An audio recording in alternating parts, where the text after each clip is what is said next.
बिस्मिल्लाहिर्रहमानिर्रहीम। अस्सलामुअलैकुम वरहमतुल्लाहि वबरकातुहू। हमारे आज के इस क्लिप का मौजू है हज़रत इब्राहीम अलैहिस्सलाम का अपनी कौम को दावत हक देना। समाअत कीजिए। हज़रत इब्राहीम अलैहिस्सलातु वस्सलाम ऐन शबाब के आलम में हैं। कौम को दावत हक देने में सही मुसलसल किए जा रहे हैं, लेकिन जब आपके अपने चचा आज़र ने ही आपकी दावत को ठुकरा दिया तो आपको बड़ा दुख हुआ। आप तो उसे भलाई की राह दिखाना चाहते थे, लेकिन वो ना माना। आप उसे सिराते मुस्तकीम पर गामज़न देखने के मुतमन्नी थे, लेकिन बेसूद। चचा की बेरुखी और तुर्शरोई उन्हें दावत इलल हक से बास न रख सकी और वो बराबर कौम को शिरक और बुत परस्ती से रोकते रहे। दिल में तहैया कर लिया कि वो इन अकायदे फासिदा को मिटा कर दम लेंगे। इस राह में चाहे उन्हें कितनी ही तकलीफ़ें उठाना पड़े और कितने ही कुल्फतों के पुल अबूर करना पड़े। हज़रत इब्राहीम अलैहिस्सलाम रोशन ख़याल और ज़हीन व फ़तीन शख्स थे।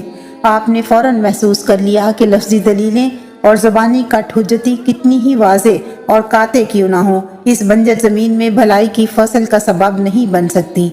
इसलिए सोचा कि क्यों ना इनके अंदर झांकने का एहतमाम किया जाए और इन्हें अपने अकीदों पर सोचने का मौका फराहम किया जाए और इन्हें किसी तरीके से दावत फ़िक्र दी जाए कि मेरी तबलीग का मकसद और मुद्दा क्या है।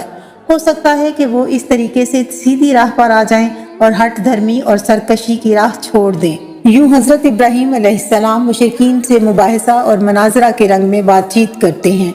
आप उनसे पूछते हैं कि तुम किसकी इबादत करते हो। मुशरिकीन अपने बुतों के बारे में बताते हैं और तफसील से गुफ्तगू करते हैं और बड़े खुश होकर एहतराम और ताज़ीम के जज्बों को यकजा करके कहते हैं कि हम बुतों की पूजा करते हैं और उन्हीं के सामने झुकते हैं। इब्राहीम अलैहिस्सलाम का सवाल इल्हामी था। इस गुफ्तगू में अल्लाह सुब्हाना तआला की तौफीक उनके शामिल हाल थी।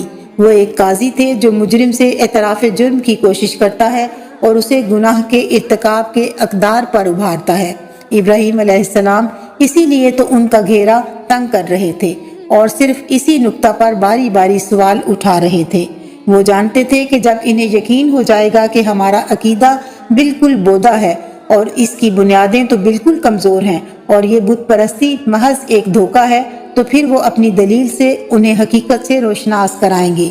फिर उनके लिए इत्तबा के बगैर कोई चारा नहीं होगा और उन्हें लामहाला बुत परस्ती से बाज आना होगा। हज़रत इब्राहीम अलैहिस्सलाम एक बार फिर उनकी तरफ पलटते हैं और उनके गलत अकायद और फासिद ख्यालात को बातिल करार दे देते हैं। सवाल करते हैं कि जब तुम इनकी इबादत करते हो तो क्या ये तुम्हारे हमदिया और दुआया कलमात सुन रहे होते हैं?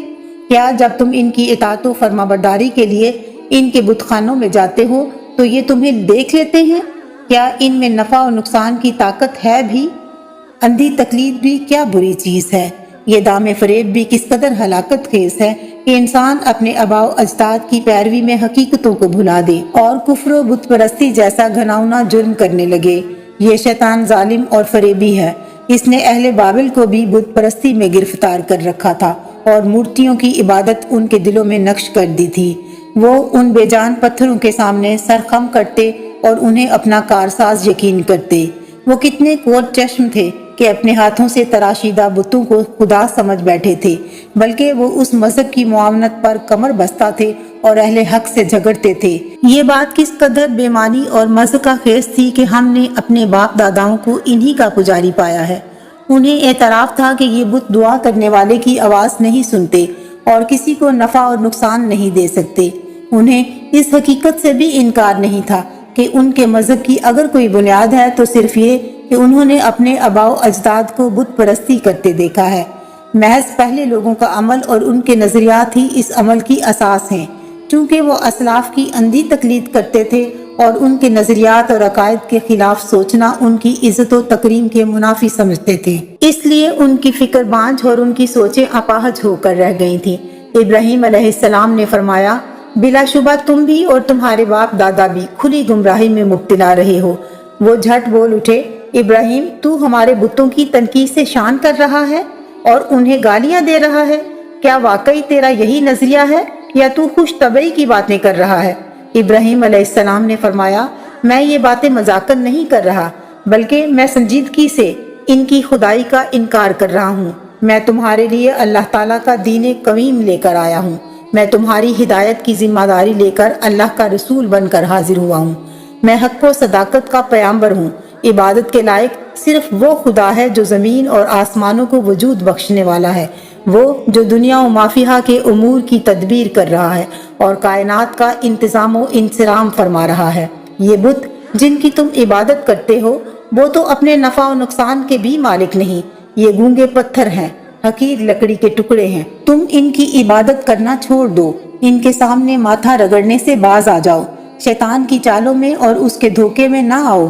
कुछ तो अकल से काम लो, अपनी आंखों को जरा वाह करो, हो सकता है हकीकत तुम पर अयान हो जाए। लो, सबसे पहले मैं इनकी इबादत से दस्तकश हो चुका हूँ। देखो, मैंने तुमसे पहले इनसे ताल्लुक तोड़ लिया है। अगर इनमें नुकसान पहुँचाने की कुदरत होती तो सबसे पहले ये मेरी गर्दन मरोड़ते। अगर इन्हें कुछ भी एहसास होता तो मुझसे सारी नेमतें वापस ले लेते।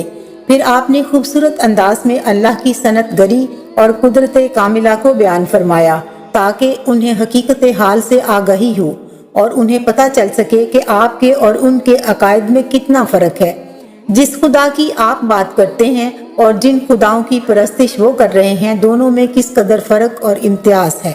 जब इब्राहीम अलैहिस्सलाम की दलीलों ने और उनके वाज़ो नसीहत ने उन्हें फ़ायदा ना दिया और वो राह का पत्थर बने रहे, दावत हक़ से एराज़ करते रहे और इब्राहीम अलैहिस्सलाम ने देखा कि उनके कान हक़ बात सुनने से बहरे हो चुके हैं, उनके दिलों पर पर्दे पड़ चुके हैं और ये तोहम परस्ती को गले लगाए बैठे हैं और बुतों की पूजा को सीने पर सजाए फिरते हैं, तो आप अलैहिस्सलाम ने बुतों से दो दो हाथ करने की ठान ली और कसम उठाई कि वो बुतों का वो हशर करेंगे कि खुद उनके मानने वाले भी कहेंगे कि ये ना तो नुकसान दे सकते हैं और ना कोई फ़ायदा पहुंचा सकते हैं, बल्कि वो कह उठेंगे कि इनमें तो इतनी सी ताकत भी नहीं कि अपने आप को नुकसान से बचा सकें। जब वो खुद नुकसान से नहीं बच सकते तो अपने पुजारियों को क्या नुकसान देंगे। जब उनमें इतनी सकत नहीं तो उनकी इबादत तर्क भी कर दें तो ये क्या नुकसान देंगे। और अगर हम इनकी इबादत करते रहे और खुलूस से इनके हुजूर सर तस्लीम कम करते रहे तो भी ये हमें क्या फ़ायदा देंगे। अहले बाबल हर साल बुतों का एक त्यौहार बड़ी धूमधाम से मनाते थे। वो पूरा दिन शहर से बाहर गुजार देते, खेल तमाशे होते, मंदिरों में बुतों के सामने अनवाओ अक़साम के लजीज खाने ढेर कर दिए जाते और खेल कूद से वापस आकर बुतों के सामने रखा हुआ ये खाना तबरुक समझकर बड़ी खुशी और अकीदत से खाते। ईद के रोज़ जब आदमी शहर से बाहर जाने लगे तो उन्होंने हज़रत इब्राहीम अलैहिस्सलाम को भी दावत दी कि आओ हमारे साथ चलो, शहर से बाहर खेलेंगे और ईद की खुशियों में शरीक होंगे। लेकिन आप अलैहिस्सलाम ने उनके साथ जाने और ईद मनाने से इनकार कर दिया, क्योंकि आज वो उनके खुदाओं के महल को मुनहदिम करने पर तुले बैठे थे। वो उनके माबूदों के अर्श को ज़मीन बोझ करना चाहते थे। आपने बीमारी का बहाना बनाया और कमज़ोरी की वजह से साथ ना देने से माजरत की, लेकिन उन्हें कोई बुखार ना था, वो बिल्कुल बीमार ना थे। हाँ, आपकी रूह में एक दर्द था, आपका दिल बहुत परेशान था, आपका जिगर अपनी कौम को शिर्क में मुब्तला देखकर टुकड़े टुकड़े हुआ चाहता था। वो गम और गुस्से से फटे जाते थे क्योंकि अपनों ने उनकी निदा पर लब्बैक नहीं कहा था और उनकी नसीहत आमूज दावत को ज़रा भी हैसियत नहीं दी थी। चूँकि आरामी बीमारियों से डरते थे और वबा से दूर भागते थे, इसलिए इब्राहीम को छोड़ दिया और साथ लेने पर इसरार ना किया। वो आपके शहर ठहरने पर राज़ी हो गए, माजरत कबूल कर ली और खुशी खुशी ईद मनाने के लिए शहर से बाहर चल दिए। अज का पूरा शहर खाली हो चुका था।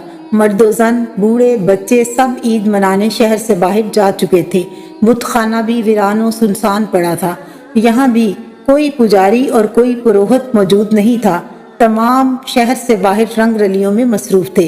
अब इब्राहीम अलैहिस्सलाम थे और ये शहर और बुत खाना था। जब फिजा जासूसों से खाली हो गई जो हर वक्त ताक में रहते थे और शहर में एक आंख भी ताड़ने वाली ना रह गई, तो इब्राहीम अलैहिस्सलाम बुतों की तरफ गए और बड़े मंदिर में दाखिल हो गए।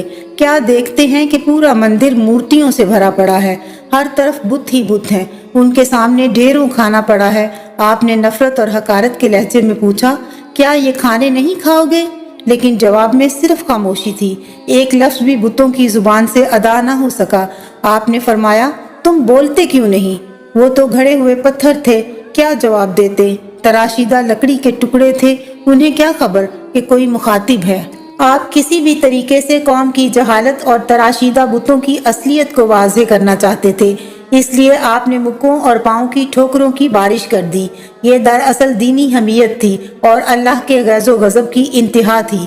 कुल्हाड़ा ले लिया और टूट पड़े और उन्हें रेजा रेजा करने लगे।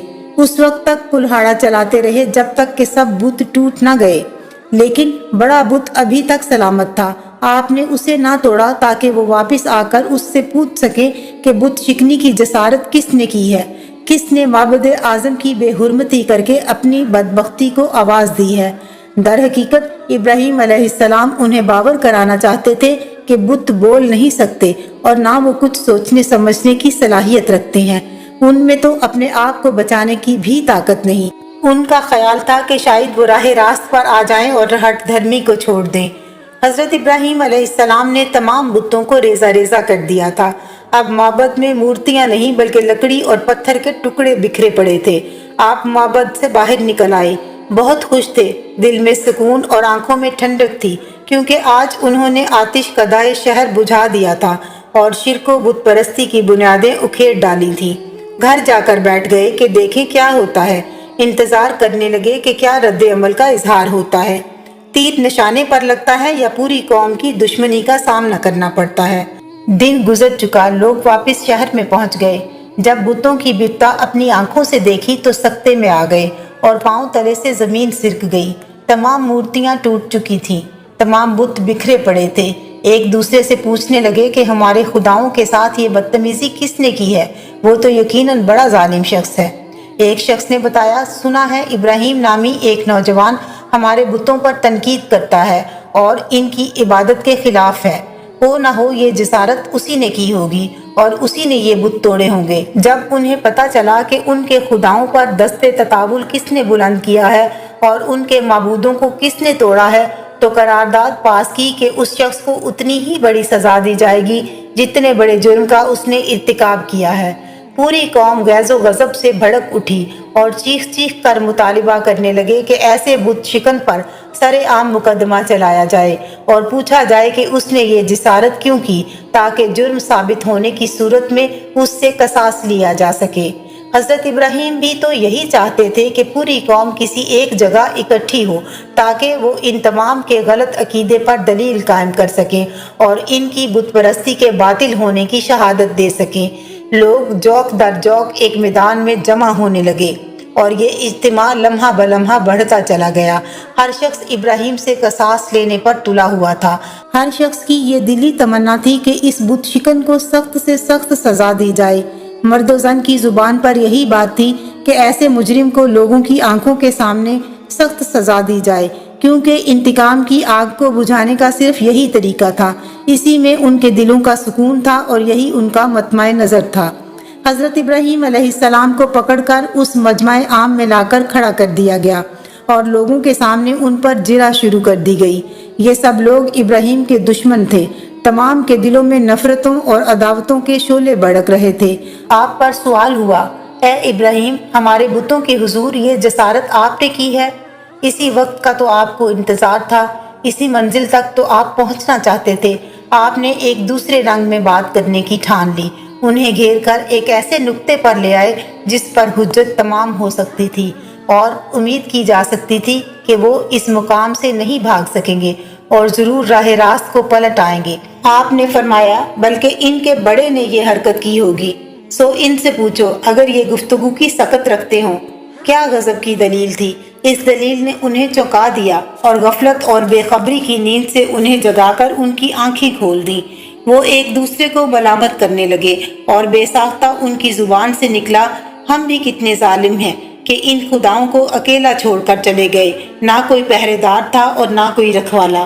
फिर हैरान व शशदर साकत व सामत अपने सरों को झुकाए गौर करने लगे और जामद जहनी कुव्वतों को काम में लाकर सोच विचार करने लगे। फिर हज़रत इब्राहीम अलैहिस्सलाम से कहा, ए इब्राहीम, तू अच्छी तरह जानता है कि ये बुत किसी सवाल का जवाब नहीं दे सकते। इनसे जवाब की तवक्को अबस है, तो फिर क्यों तू हमें इनसे पूछने का कहता है और इनसे गवाही की बात करता है? गोया उन्होंने इस हकीकत का एतराफ़ कर लिया कि کہ ان میں یہ طاقت نہیں کہ انہیں ارد گرد کے حالات کا علم ہو یا ان پر جو واقع ہو اس کا انہیں شعور ہو۔ گویا انہوں نے اپنی زبانوں سے کہہ دیا کہ اگر کوئی ان پر ظلم ڈھائے یا انہیں توڑ دے تو یہ اس بت شکن کا ہاتھ تک نہیں پکڑ سکتے۔ قوم نے سر جھکا کر کہا، اے ابراہیم، ہم ان خداؤں سے کیا اور کیسے پوچھیں؟ آپ تو جانتے ہی ہیں کہ یہ بت بول نہیں سکتے۔ یہ سن کر حضرت ابراہیم علیہ السلام نے جلال میں تڑپ کر فرمایا، پھر کیا تم اللہ کو چھوڑ کر ان مورتیوں کو پوجتے ہو جو تمہیں کوئی نفع نہیں دے سکتی اور نہ تمہیں نقصان پہنچا سکتی ہیں؟ تف ہے تم پر بھی اور ان بتوں پر بھی جنہیں تم اللہ کے سوا پوجتے ہو۔ کیا تم عقل نہیں رکھتے؟ آپ کی اس حق گوئی کا نعرہ سن کر قوم نے کوئی جواب نہیں دیا، بلکہ شور مچایا اور چلا چلا کر بت پرستوں کو بلایا اور جوش میں آ کر کہنے لگے کہ اس کو جلا دو اور اپنے تباہ حال معبودوں کی مدد کرو اگر تم کچھ کرنے والے ہو۔ چنانچہ ظالموں نے اتنا لمبا چوڑا آگ کا الاؤ جلایا کہ اس آگ کے شعلے اتنے بلند ہو رہے تھے کہ اس کے اوپر سے کوئی پرندہ بھی اڑ کر نہیں جا سکتا تھا۔ پھر آپ کو ننگا بدن کر کے ان ظلم و ستم کے مجسموں نے ایک گھوپن کے ذریعے اس آگ میں پھینک دیا اور اس خیال میں مگن ہو گئے کہ حضرت ابراہیم علیہ السلام جل کر راکھ ہو گئے ہوں گے، مگر اللہ رب العزت کا فرمان آگ کے لیے آیا کہ اے آگ، تو ابراہیم پر ٹھنڈی اور سراپا سلامتی ہو جا۔ چنانچہ نتیجہ یہ ہوا جس کو قرآن نے اپنے قاہرانہ انداز میں ارشاد فرمایا۔ ترجمہ: اور انہوں نے ابراہیم علیہ السلام کے ساتھ بری چال کا ارادہ کیا تھا مگر ہم نے انہیں بری طرح ناکام کر دیا۔ آگ بجھ گئی اور حضرت ابراہیم علیہ السلام زندہ اور سلامت رہ کر نکل آئے اور ظالم لوگ کف افسوس مل کر رہ گئے۔